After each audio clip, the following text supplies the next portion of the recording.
Hi guys, Hayden Truck here again today, and I'm doing a tutorial for the front flip.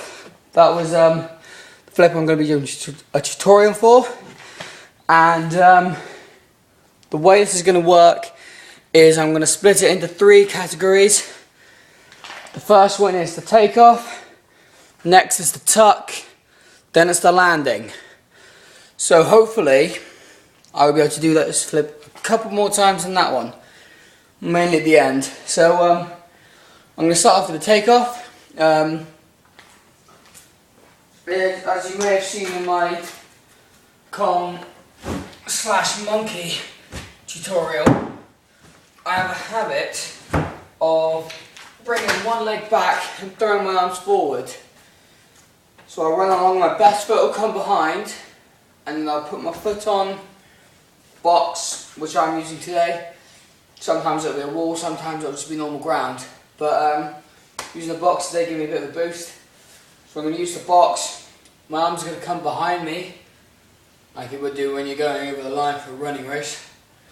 So you're going to come low, and once your chest comes onto your knee, or your top of the thigh, you want to bring your arms forward and push up with your back leg kicks up and your arms still up like that. So this is the opposite to a normal front flip, because normal front flips you run along, you jump and throw your arms forward immediately.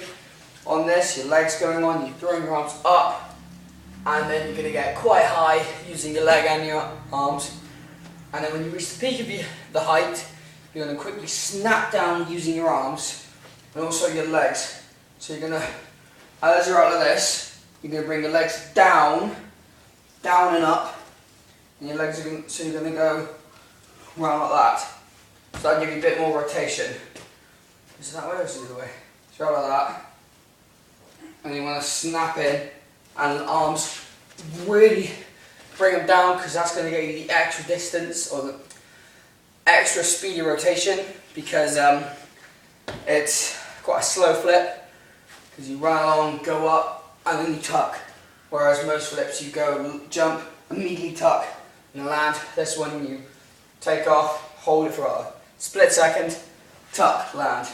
So you really need to exaggerate the arms when you do this, because otherwise if you don't, and you do it on concrete or on hard ground, hard soil, it's still going to hurt. So next is the tuck. There's 3 different tucks you can do for this type of flip. There's the hard tuck, which I wouldn't recommend, the safety tuck, which I did at the start, and the pike tuck, which once again I wouldn't recommend. The hard tuck is for when you're going really low to the ground, like some idiots are. They'll run along, and instead of pushing up, I'll just go like that and do it. Then you want a hard tuck, which, if I stayed here you would see a bit better, which your whole body's flat, but as a tuck, so you're going to be down like this, and your knees, you press together, thighs into your chest, and chin to your chest as well. Right down, arms wrapped right around each other, and that's going to get you the extra rotation. The speed rotation was quite fast.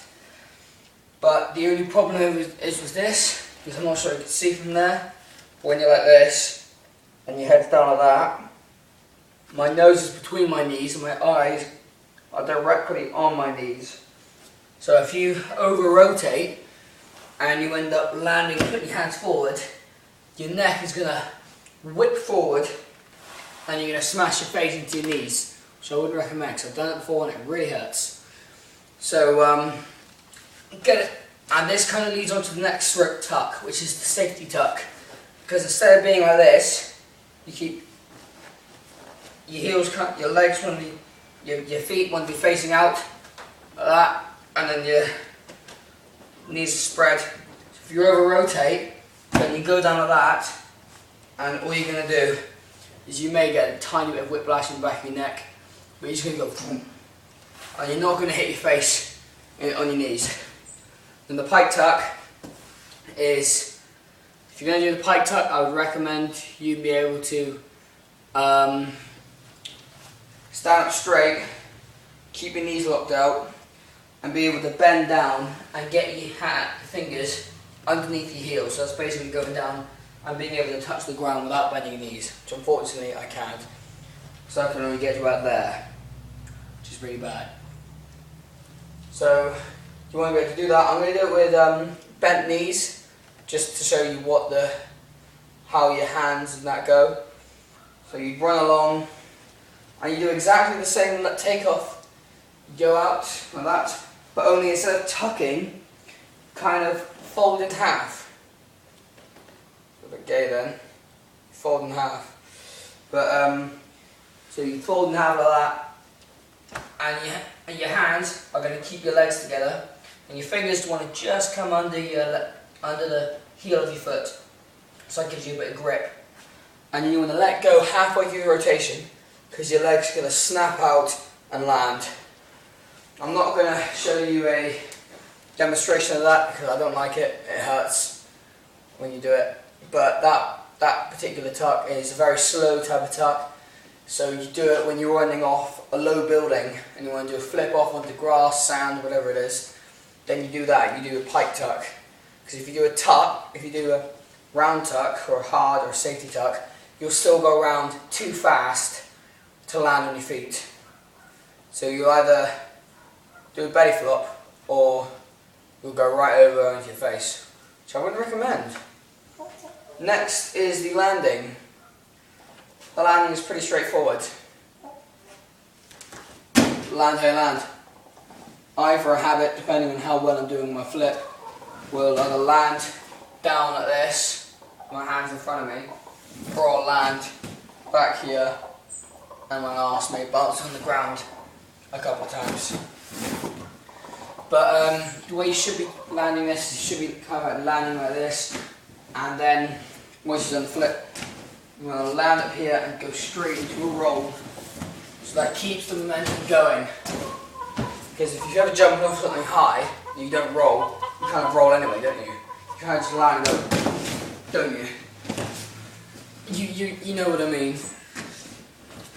So once you've done the flip, you kind of have to roll to keep the momentum going. Because if you don't, then it is going to hurt because you're still going to end up going onto your side and it's not going to look very good.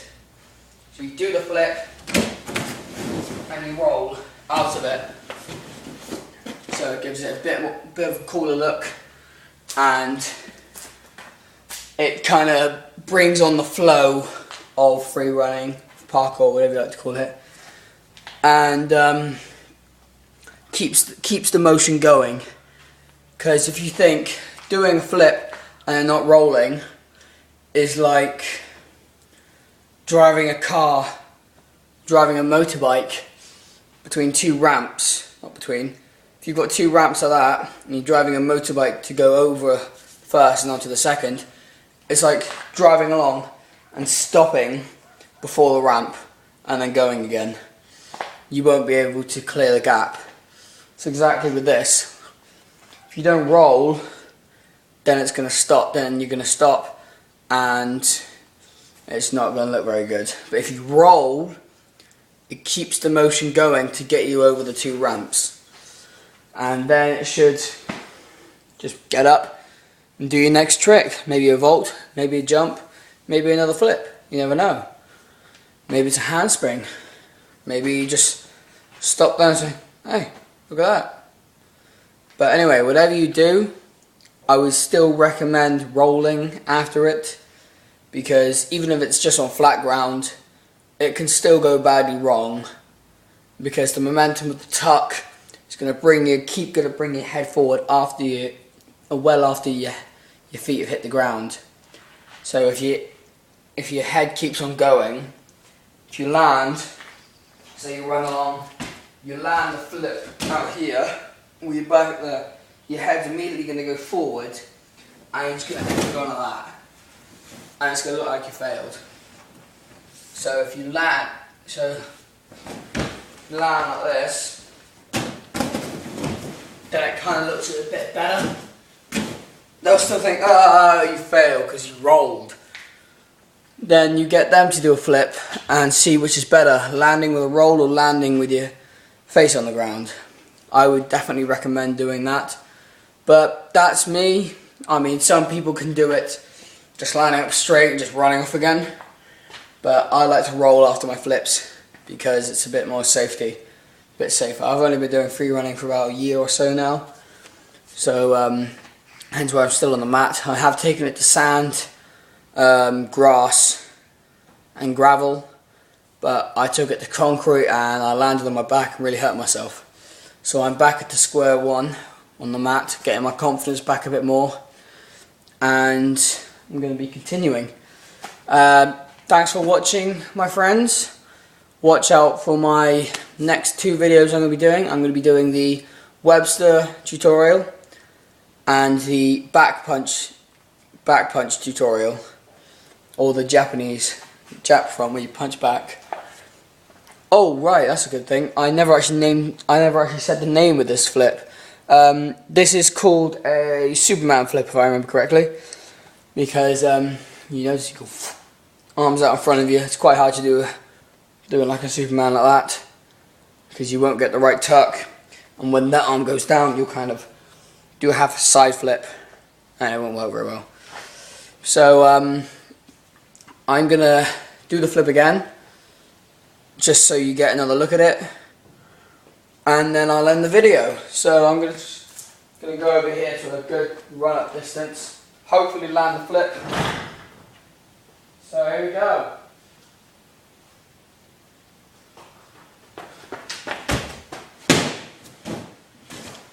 That was quite a good flip. So yeah, that was the flip I did. That was the Superman flip, also known as a suicide flip, because you hold yourself out a bit longer, like I mentioned on the takeoff. And I'm Hayden Troke. Thank you for watching my tutorial, and I'm going to be coming back to you with 2 more flip tutorials soon. Thank you all for watching.